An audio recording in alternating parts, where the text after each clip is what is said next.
This is the podcast that we ask our guests from in front and behind the camera, how did they get their foot in the door? What was the key to unlocking their success? What's their story? Matthew Goode is a national treasure, an Emmy-nominated actor you may know from The Crown, Downton Abbey, or perhaps for his incredible performances in Watchmen and The Offer. Scott Frank is an Emmy-winning and Oscar-nominated writer-director of Steven Spielbergs' Minority Report, Marvel's Logan, and The Queen's Gambit.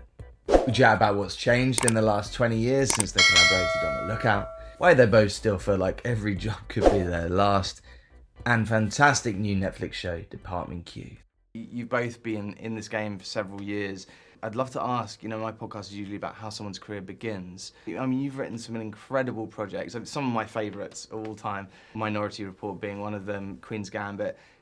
How do you go from being, wanting to be a writer to actually becoming a writer? I believe one of your first credits was the episode of The Wonder Years. Mm-hmm. How did that happen? Fred Savage. Nice. Mm-hmm. How did that step, going from not being a writer to a writer, how does that happen? That actually happened after I already had gotten my career going. I was just working on a screenplay that took me a long time, and my trajectory is not particularly interesting. It's more what happened after I got in that was really interesting, and the people I met and who shaped my career and helped me and so on. But I didn't go to a fancy film school, and when I moved to Los Angeles, I did research for a company for a little while, but then I was a bartender, and I'd written Little Man Tate in college, and I was just rewriting it, and eventually I got it to someone who knew someone who knew someone, and then I had an agent, and the agent, my very first agent who left to do a different job, but this man, Bill Unger, engineered my whole foray into the movie business. And he said, I'm only going to introduce you to people I think would get you in this work and so on. And nobody wanted to make Little Man Tate at the time, but it was a great calling card. It got me work. And I was 24 years old, and next thing you know, I had an office on the Paramount lot. Wow. And I was writing an assignment for them. I was doing a silly movie you could watch and go, he wrote that garbage called Plain Clothes. It did not come out well. I do like the script, though, but the movie did not come out well, which was a good lesson to learn first. So who got it to Jodie Foster? Scott Rudin. Oh, well, of course. Okay. Yeah, wow. And so she got Little Man Tate later, and Little Man Tate and Dead Again were made kind of at the same time, and that also just helped. And so and along the way I was being taught by some incredible people, and so I got off on the right foot. But it was, I can't believe how lucky I was looking back, because I thought it took forever and it was really difficult, and now I go, wow, could have been lucky. worse. I was really lucky. So it's real stepping stones and little moments and the people you meet and people championing you, I guess. Yeah, and it's now 40 years. It's all I've done for my life, basically. That's amazing. Yeah. I'm very jealous. No. But Matthew, I actually spoke to you when you were I know, I remember you. Oh, okay, good. Yeah. I don't know, you speak to so many people, but so we did talk about this, and you mentioned your mum and saying that, that was an influence. Dramatics. Yeah, that was an influence of going in and, getting into it. But in terms of, we talked about that. What was the next step? Getting an agent and then, having that the can't first be job. that can't be underestimated, really, because there's nothing wrong with there's a whole Nepo thing and a rebounding of that at the moment, and people are like saying it makes total sense if you've got two actors as parents that your child who's probably grown up on a set would go into that field. I've got no beef with that at all. But my mum did amateur dramatics. I didn't even know I wanted to be an actor when I went to university. I just wanted to get laid at university. And so you go through that, and then a friend of mine went to drama school, and I was like, I think maybe I should give it a go. And I couldn't, I had to get a career development loan because I'm actually not that posh and don't have that much money, or at the time, not even now.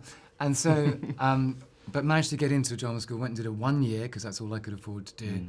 And this is the crucial bit, was that Simon Beresford, because the postgrads are sort of looked down upon a little bit. There's a bit of a stigma about them. Even the tutors who are teaching us were like, what can we possibly teach them in a year?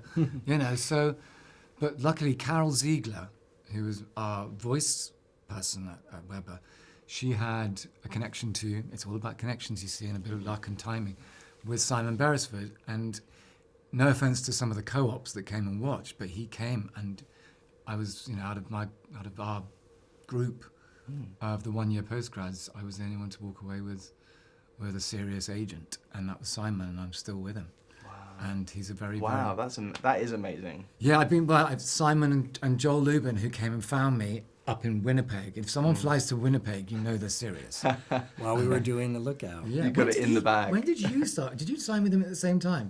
Well, he was an acting agent. He kind of came into my life later, but I called him up and said, because he had been helping me cast it. I've had Beth Swafford in my life for 100 years. Okay. And he was a talent agent, a young talent agent then, who now represents quite a lot of very good actors. But he was just sort of building his business, quote unquote, then. And I said, you should come see this guy. You really need to come see this guy. And that's how that happened. So that's how that happened. And I've been with him for 20 years. And Joel has never forgiven me. Yeah, I know. Still stuck. So that's it, and then everything else is slightly out of your control. As I said, it's that river thing. It's like, because you sort, opportunities will come eventually if you're lucky, but you don't know if you're going to get a Paul Thomas Anderson film, which that didn't happen to me and hasn't. It will. But some people, my first film was with Mandy Moore. I did a Spanish film first, which was very interesting. But some people would have you look back on that and be snooty about it. And I'm like, no, any experience you can have in front of a camera. And I should be so lucky. I went and did a film in Prague, and it travelled around Europe with she was quite a big sort of little movie star at the time. So it was great. And Jeremy Piven and Annabella Sciorra, you can't sort of buy that. Oh, wow, I remember that. So just enjoy it. And just, Is it mad for both of you now to think, you have been doing it a while and it's going well? And you're still living that dream, you're still being able to do it. I think I feel pretty fragile about where I'm at, but I think you seem pretty. I mean, I don't know. I mean, you're always fragile. You just get used to it. That blows my mind that you're you guys always, are still like, no, you always wonder you're one step away from extinction, not doing it anymore. The thing is, especially for writers, I can't say this as much for actors, but for writers, getting in and staying in, it isn't about connection necessarily, maybe for a moment at one point, and maybe along the way you meet a filmmaker or somebody while you're working. There are people I've worked with because of various things, but that getting in and staying in is about, you have to write and you have to just think about the writing. And a lot of young writers I find are so focused on getting an agent or are they writing something that will sell? And again, Little Man Tate was not a hot spec script, but I got so many people wanted to meet, and so I wrote my way in. And when if I've been stuck in my career or frustrated, I wrote my way through it. And if you can write, you have a ticket that very few people have, because the percentage of writers that can really write can kind of close the deal beyond just have an idea or ape a Marvel movie or whatever it is that a lot of writers do is very small. And if even if you write something that is not necessarily commercial, if there is a specific point of view and a voice and a consistency in tone and something that feels like this person is in control, that's what does it every time. So I'm a big believer in that if you write it, they will come. And it's so patently obvious from page one of the script. You just go, oh, they're one of us. They're in control. That's how you would say it. Now for a quick break. We'll be back to the episode shortly. If you enjoyed this episode and want to support us, get early access and exclusive content and episodes, click to join our YouTube channel and become a member now. Please leave us a positive rating. Add us on Instagram, Twitter, TikTok at Life in Film Pod. Essentially, please like and subscribe everything. It makes a huge difference. Thank you. Life in Film has partnered with Betterhelp to provide you with access to the largest online therapy service in the world. And it can all be done from the comfort of your own home, from a phone, tablet or laptop. No commute, cutting down travel costs, and most importantly, it's affordable. With over 1,000 therapists in the UK, Betterhelp can provide access to mental health professionals with a wide variety of expertise in mental health. If you need someone to talk to and you're thinking of giving therapy a go, Betterhelp is a great option. And being a listener of the podcast, you get 10% off. That's 10% off your first month at betterhelp.com/lifeandfilm. That's betterhelp.com/lifeandfilm. We are sponsored by movieposters.com. Are you a movie fan? I presume you are. Well, at movieposters.com, you can shop for all your favourite posters in one place. The #1 source for high-quality, authentic movie posters. From new releases to cult classics and 100% authentic originals. Thinking of having a browse? Well, if you see a poster that tickles your fancy, as a listener of the podcast, you get 10% off. That's 10% off with promo code LifeandFilm10. That's promo code LifeandFilm10. So why not give it a go? And back to the show. How about how your best friend was shot in front of you and you think that it's your fault?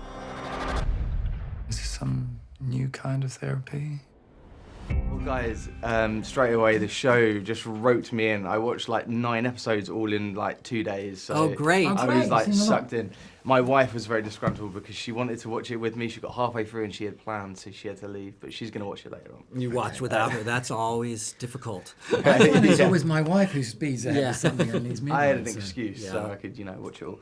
But in terms of you guys worked together almost 20 years ago on The Lookout, and this is another, obviously, a collaboration. What was the difference between working with each other that time and then coming together for this? Do you want to go first? Whoever wants to go. I had to go to the bathroom more often. So there's that. Oh, Do you know what? I don't think Scott's changed that much at all.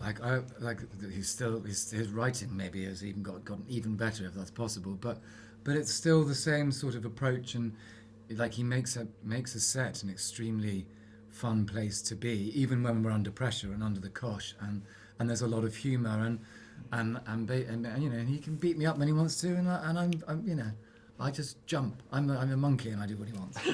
I would say I'm probably a little more calm than I was 20 years ago. But I mean, I don't know what the change is. I think, listen, I mean, obviously we're both older now and have very different lives now. You had no children, were not married, nothing then. Yeah. And so there's that. Life has sort of come into the equation in a way that's interesting, and you can have different conversations about the work that we might not have been able to have once upon a time, and it's grounded in a different way. But all in all, I would say Matthew is very much the same really gifted actor who is his own worst enemy. He's harder on himself than I am on him, That's probably true. Yeah, very, very tough on himself. So that has not changed. But no, it was fun to come back because I felt like the shorthand, everything was right there. We don't have to be careful. We don't have to. We just know it. And despite my constant ribbing of him, he knows that I respect him and I need it. That's love good. him. And truth is, he needs it. But no, it was a really nice experience, and it felt like it was a continuation more than anything else. Yeah, agreed. Well, this is obviously it's based on a series of books, so there is a chance there's going to be more. So you may be collaborating again in the future. I hope so. Is there any news there? I'm trying to get an exclusive. Tell me it's coming, but Well, no, it's going to have to. People have to watch it. watch. give it first, some so- thumbs up on Yeah. Netflix. Yes. Yeah. Yeah. But that's certainly that. I mean, it's not just us. The whole cast would love to come back and do it because and they're amazing. This cast are Yeah. really brilliant. No, it's an incredible the whole thing. Yeah. The way it's done, and the fact that over 9 episodes, you get to have that slow burn. You can be introduced to all the characters, 2 cases. I'm trying not to. I don't want to spoil anything. 'Cause there's a lot of moments. Go easy. Yeah. It's tricky, isn't it? I know we've been doing this for a week, and it's like, well, I can't say that. I can't say this. Yeah, of course. But yeah, just so well done. It must be a joy to be able to have a character where you have that space and that time to sort of, grow and build it. It's a marathon, not a sprint, as in certain ways. I like it. It's very difficult now because of the way that people devour and watch streaming. There's a certain amount of writing which is done because people aren't necessarily paying attention. That's certainly what I hear. And so luckily that's not how Scott works. And so I like the way that the pacing, how things unfurl with this. It's very smart, it's very nuanced. There are brilliant female characters, which is a great signifier of someone who knows what they're doing with a quill. All the characters, there's a fascination to them, and they're all actually quite wounded. And there's a lot of humanity on show. I think a lot of people will watch this and going, I feel similar to that person. So there's a lot to connect with. And as I say, certainly as far as my character, it's quite joyous to watch someone be just that rude to people. It's something about that we quite like. Yeah, that was enjoyable to watch. Wish fulfillment. Yes, exactly. Of course. There's a hand grenade about to go off.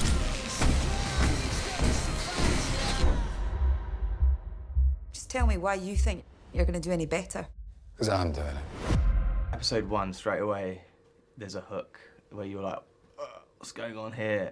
Again, I don't want to give it away, but that's what, you get that hook and then it keeps pulling you in. And again, I'm not going to say anything about what happens, but it's very satisfying and really great ending. Because, sometimes you're watching a show and you think, this is great, I'm loving it. Can you stick the landing, please? And it can fall apart, but this was fantastic. Well, one of the reasons for that, Miles said, is that Scott is positively allergic to sentimentality. And so I think that's one of the things that's great about the script is that, particularly how some of us behave, is that, as you say, it ends to come to, we hope that it comes to a satisfying conclusion, but, we don't... What's my point? No one's hugging it out. Yeah, exactly. Yeah. Yes. And there's a lot of pain, but it's almost going towards. I think there's a lot of these characters are almost Chekhovian in a way. It's like there's a tragicomedy thing going on. Rose is a bit like Marcia and the Seagull in some ways. I can't quite put my finger on it, but they're great. And God bless you for those characters. If you enjoyed this episode and want to support us, get early access and exclusive content and episodes, click to join our YouTube channel and become a member now. Thank you to our guests Matthew and Scott, and Jenny at Organic Publicity. Thank you to our sponsors movieposters.com and Betterhelp. Get 10% off with our discount codes now.